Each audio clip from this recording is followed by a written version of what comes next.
You are now listening to the Garage Poppin' Family Chronicles podcast.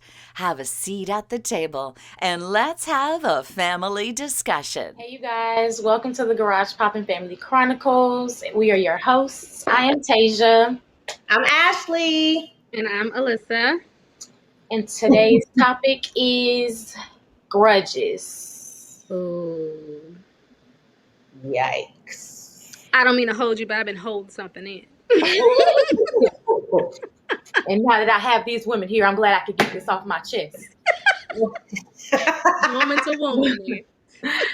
No, for real. Hold them, got them, keep them, hold on to them strong. If my friend had one, I still got one. It's up.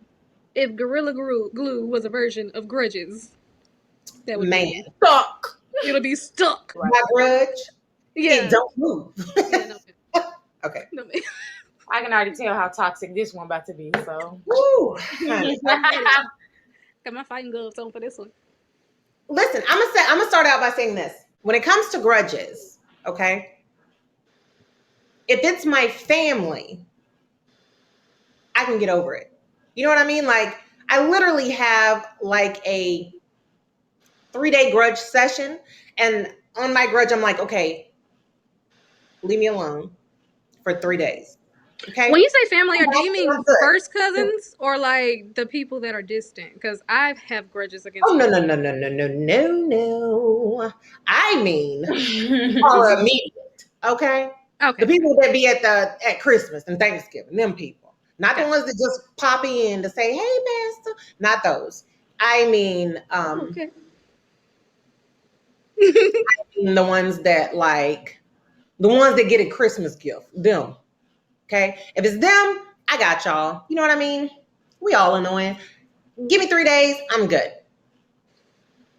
But for other people, and I mean other people, y'all can get it for years. Okay? Like, don't ever talk to me again. And I'm good with that.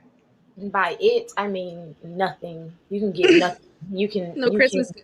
You cannot exist. You can True. have an obituary in my mind. You get nothing. I give you nothing. You will probably know. Yeah, I've literally created your entire death in my head. From car crash to funeral to burial to black dress. I had on real cute shoes. Honey, I already know what shoes I'm wearing. Your funeral. I feel like that's my toxic trait, that I can hold a grudge and act like you've died, like that you never existed in my entire life. Definitely runs in the this family. Might be a family thing. We are at the family table.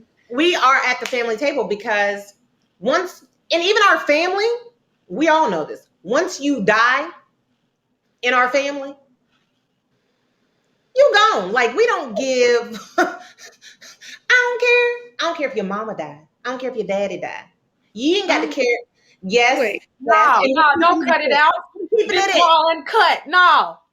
You not cut it out, because I'm telling you, if you got a tragedy, I don't care. Once I am completely done with you. And listen, it takes a lot for me to be completely done with somebody. That's the thing. Okay, I'm just not like, oh, he pissed me off, I'm done. You know what I mean? It's not that. But like, if you've done something to me, something to my kids, something to my family, something to my daddy, oh, you are already dead. Okay? You and all your family. So if somebody passes away in your family, they was already dead. What I need to mourn for? They died already. I've mourned already. I'm so dead right now. Don't you die, because listen, I got no grudge on you now. I'm gonna cry. Don't you? Right, yeah. Don't do all that. What about those unspoken grudges? I think I have a lot of unspoken grudges. Well, I'm getting to a point where I can speak my mind, but I used to have so many unspoken grudges that when I get upset and I start snapping, people think that I'm going crazy, but really it's not. It's the fact that I've been upset with you. I just ain't said nothing. Do y'all have any of those unspoken grudges where you've like been feeling some type of way, but you haven't said nothing, and then when you finally do snap, people look at her like, what's wrong with her? So I feel like my face is an open book. So if I don't like something you did, like I can't control my facial expressions towards you, and you'll know that something is wrong. Okay? Like, I'm not good at keeping things in. I keep things in for family sometimes. It's not a grudge, like it's more of an annoyance, but those things don't really hurt anyone. But if it's a grudge and you did something that I do not like and I feel in my heart is wrong, you're going to know, number one, because I'm going to tell you. And you can take it however you want, but there's not going to be any argument back and forth. Okay. I'm going to leave before all that because I'm going to let you know there's not going to be any, well, I did it because I don't care. I don't care. I didn't like it. I still don't like it. You still ain't said sorry. So 3 days, 3 days. I feel like that was my old self. I was like afraid to speak up for myself, and now it's at a point where I'm gonna tell you exactly how I feel at the moment. If I don't want to do it, I'm not doing it. I'm not gonna hold any grudges. If I did, and like you said, if you do hold a grudge, you will. But before, I would just hold it in because I didn't want to start an argument. And then, but I found out that holding in that grudge that you didn't even know that I had, that lived rent free in my head, basically made me drive myself crazy. No pun intended. Super 2. Okay. It's okay. Yeah. Okay. There was some pent up built emotion that it just came out. Sorry. It's okay. Let it out. Let it out. It's out. You just almost knocked over my whole situation. Yeah. How do you feel about grudges, Chasia? Honestly, I really think because my circle is so small, I don't really have a whole lot of occurrences where it's like, you know what I'm saying, someone is doing something. I'm be like, I don't like that. I'm like, why are you doing that? Don't do that. You know, like it's gonna be that, and then it'll be done. So maybe as far as like, yeah, definitely, like I guess you could say family. But I mean, like, I don't really be talking to y'all, so Okay, let me ask y'all a question, okay? Because something happened to me at work the other night. oh, work. That's a whole different ballgame. I'm not trying to hold a grudge against this girl or not. Well, she's like an older lady. That's fine. She starts wiping off the area next to me. And I'm like, how's she gonna sit there? And this big old wow is right here. So she's like pushing this big computer into me. And I'm like, this is not what we're gonna do, lady. This is not what we're gonna do. So finally she's like pushing it into me. And I'm like, listen, I said, ma'am, it's like 4 other seats on the other side. Like, I need this because I have urgent care. I need to make sure that I don't have no orders coming up. You know what I mean? Like, they pop up real quick. I apologize, but don't push this into me. I worked with her the next night. Come in. I'm like, hey. Silence. All night. Till she needed something. She was drowning. So I'm like, listen, do you need me to do something for you? Do you need me to check on your pay? Do you need me to do a check for you? She said no. She didn't get done till 1 a.m. Now, who held the grudge? Who held it? I feel like at She did something to you. I feel like at work that's where I make my money. So I'm not even a grudge ain't even worth it to me because if we not talking about work, then ain't nothing for us to discuss. That's just that. I ain't here to make friends. I feel like people hold grudge for dumb reasons. I think people's grudges against me are not my business, and that's on them. And if it's gonna bother them, and they not gonna talk about it or say how they feel, I can give two how I feel about it. So I'm cool over here, and you mad over there. It is what it is. Yeah. Hold I feel like dumb stuff. I hold dumb grudges. But, Let's put that out there. but only because it's really unnecessary situations for me. I can't stand them. A work situation for me. I we work in teams or whatever. I am the youngest on my team. I'm usually the youngest everywhere that I go. Baby. I'm usually the youngest. Okay. So one day I was at my computer, about to go ask my supervisor a question. Older guy was talking to my supervisor at the time. It was candy out. We were almost out of candy. or whatever. And he was like, I wouldn't do y'all wrong and take y'all last piece of candy, something like that.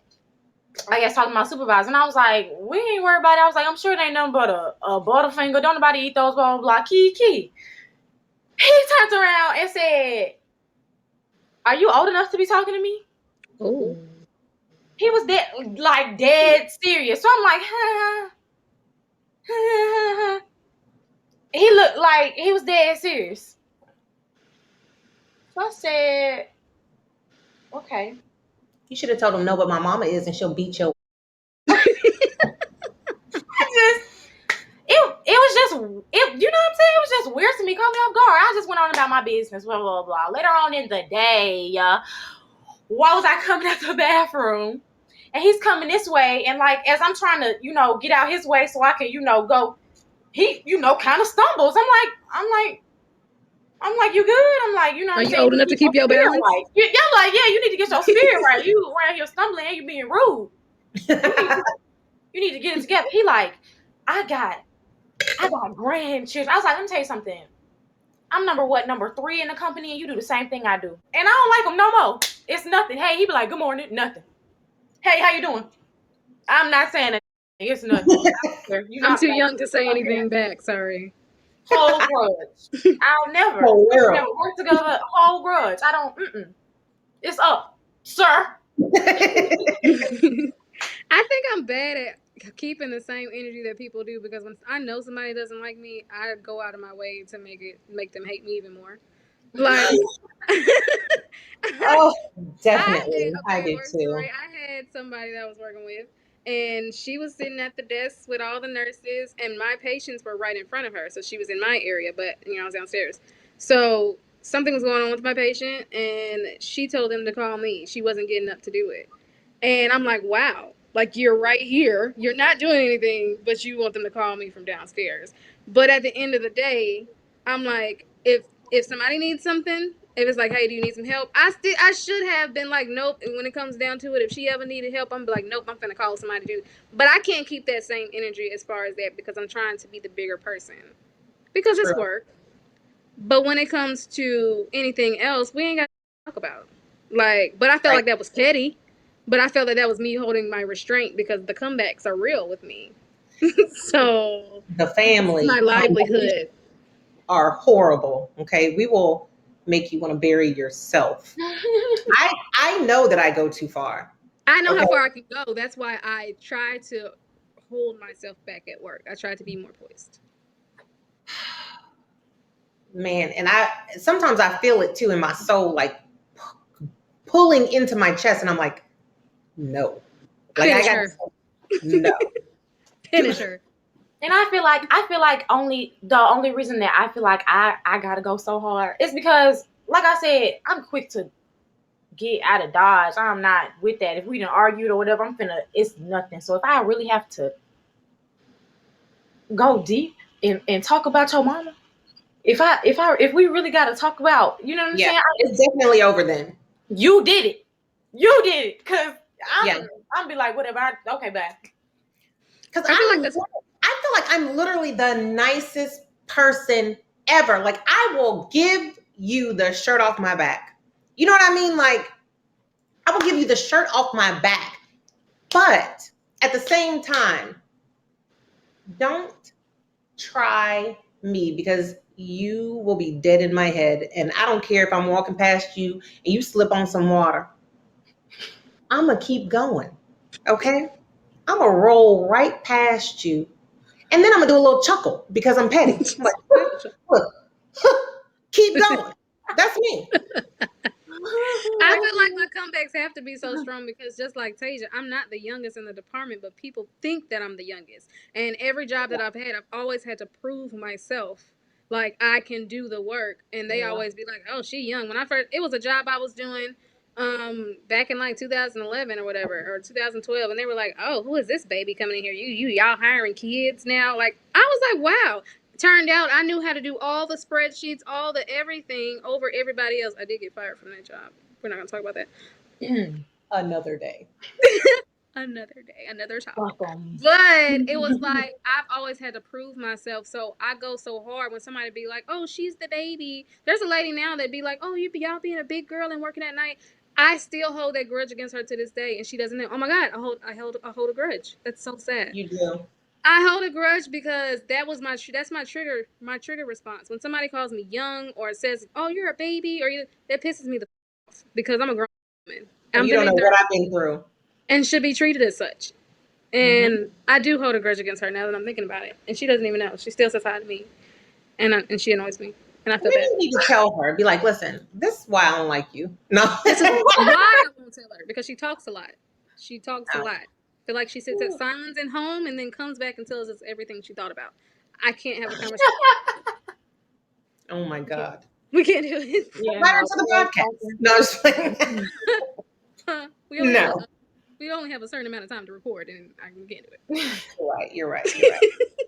But yes, now I feel like I am holding a grudge. I thought I would be the one to speak my mind, but again, it's work. So there are certain things that you can't say because this is my livelihood, and I can't let you affect my money. But if we're outside and we're somewhere else, trust me, there is no grudge. You will hear exactly how I feel. I don't know. That's true. But there are some family members that are dead to me. A lot of. I didn't have family members been dead to me since I was 11. I don't know if you're gonna cut this out or not. Okay. Oh, she cut it out. I ain't gonna. Don't do it. I think there's a fine line between, just because somebody acts a certain way towards you, like you can be the bigger person. It sucks being the bigger person. I'd rather say, but sometimes you do have to be that bigger person because nobody will. And regardless of how somebody else would treat you, that's not your problem because you know how you would act. I feel like if I treat people the same way they treated me or treat them in a way where I'd be like, they wouldn't do that for me, so I'm not doing that for them, I will never prosper or be better in life. Amen. So I can't sit up here and look at people like that. Now, again, we ain't going to be having no, hey, how you doing conversations. But if somebody really, really, really needed me that was dead and in the afterlife, I would try to get my psychic powers to talk to them in the spiritual world. That's for a whole nother episode. I'm like, what? Look, if they did to me, they did. So they have to that's how you talk to spirits. You got to talk to them that type of way. You right. So, CD, call Miss V. But if it would have to be something that's like critical. But if it's something like regular, I'm not gonna help. But I wouldn't. You can't sit up here and treat people a certain way just because, they would do the same to you. I don't know. Bigger person, trying to get my good karma in, get the bad karma out. You're right. Because some woman called me a bull dagger one time, and I was like, I was just about to ask if y'all ever had any grudges against patients, but never mind. Those are my favorite patients. I love it because I know how to match energy in a professional way. Let me tell you, I'm trying to put a catheter. Me and my friend trying to put a catheter. This is what this lady kept saying: bull dagger, bull dagger, bull. I'm like, what the is a bull dagger? I'm like, ma'am, can you calm down? I don't know what you're talking about. We go outside. The doctor comes out like 5 minutes later and he was like, she doesn't want you guys to return. Literally, we got banned from the room. And I'm like, what the bull dagger? So I look up a bull. She done called us some dykes. Trying to put a foal in. I'm done. I don't know where that came from, but I don't know what this has to do with holding grudges. I did my job. Yeah, I feel like there's less grudges held because I know that I'm trying to help you. And there's nothing worse than somebody being sickly and mean. Like if you're really, really sick and we're trying to help you and you're still a mean-spirited person, because I just had one of those, that I don't understand it.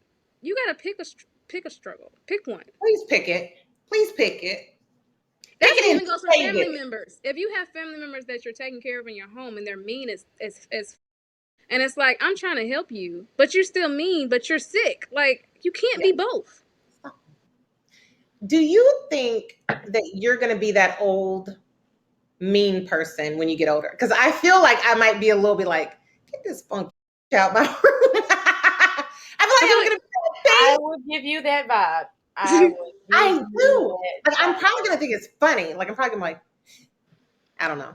Probably not, because I see people now that act like that. But if I'm not in my right mind, don't judge me. I'm just gonna be whoever is really inside of me. So I You're gonna can't. be a sweet old lady. I can't. Tasia, you I love mean, old people. I feel like old people are who they really are. Like, those are the people that can tell the truth. So if they really are mean like that, Right. they've really been mean their whole life. They've been putting on an act. But if they're nice, they've been nice. Your true self is gonna come out. Okay, so I'm gonna be a nice person. Like, I'm really nice. How you gonna switch it up? You're gonna be mean or you're gonna be nice. Hopefully your I son feel like gets I some love those grandkids. mean old people. The And mean, then, you know, the mean old people are hilarious. you heard me. I said hopefully Ethan gets you some grandkids, and then, you know, you'll be grandmotherly. Listen, I already know I ain't gonna have no grandkids till Ethan. Okay, we can talk about that a whole nother day. All right. Anybody else have anything on grudges? I think we've touched down on unspoken grudges and Yeah. dead people. Like, I'm gonna end this with, I feel like grudges are your soul's way of protecting yourself sometimes. Hmm. That's how I feel. That's nice. Yeah, sometimes they are necessary, for sure. Yeah. It's like a feeling, like you get sometimes people get like that feeling, that woman's intuition that, like, okay, this person's not bad. Like the man who wants to kill me on the 5th floor. Like, you get a feeling, like a premonition, and sometimes your body will hold a grudge that you don't even know, because your body is trying to protect you against something. I don't think that's a grudge. I think that's an intuition. I'm telling you, I've held grudges against people, and then they've done some messed up stuff to other people, and I'm like, I'm glad I'm with them. That's all we got for you people. Tune in next week, but we'll have another seat at the table with a brand new topic, brand new discussion with the fam bam. Bam, bam. All right, we'll see y'all later, Garage Poppin' crew. Bye. Bye.